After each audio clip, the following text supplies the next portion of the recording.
xibaar yu wér te wóor ca tàng ba abonnez-vous pour ngeen di mën di jot suñuy vidéo.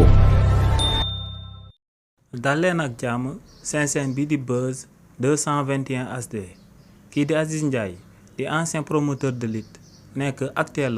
opérateur économique démb moom ak frère am bii di Massata Ndiaye dañ leen a convoqué woon ngir ñu ñëw daal di layoo ci coowal engrais bi nga xam ne Nancy Niang moom moo leen ko jaayoon te si li ni mel ñu nemmeeku ci woon ay njuuj njaaj si li ni mel nag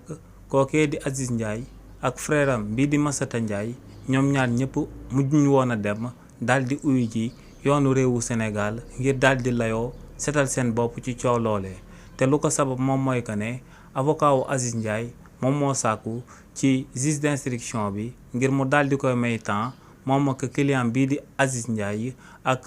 kookee di Massata Ndiaye ngir ñu daal di ñëwaat ci jeudi bi ñu jëm daal di soog a ñëw uyu yoonu réewu Sénégal te si li ni mel juge d'instruction bi daal dina leen koy nangul loolee moom moo sabab kookee di Aziz Ndiaye ak frère am bii di Massata Ndiaye démb demuñu woon daal di uyu yoonu réewu Sénégal waaye tamit ginnaaw li ni mel kii di Abdoul Nguer di akub chroniqueur bu kenn dootu présenté ginnaaw ba ko Azoura Fall mi nekk benn activiste bu jege loolu président Ousmane Sonko porté woon plainte tey daal dinañ koy convoqué ngir mu daal di ñëw uyu ci yoon ndax kookee di Azoura Fall daa wax ne Abdoul Nguer daa yëkkati ay kàddu yu ñaaw a ñaaw daal di koy teg ci ndoddam mu daal di koy porté plainte pour diffamation ngir kookee di Abdoul Nguer daal di ñëw ci kanamu yoon daal di layoo ci kàddu yu ñaaw yooyee mu yëkkati woon daal di koy teg ci ndoddam li ni mel nag moom moo sabab kookee di Abdoul Nguer tey ñu daal di koy convoqué à partir de 10 heures ngir mu dem daal di taxaw ci kanam yoon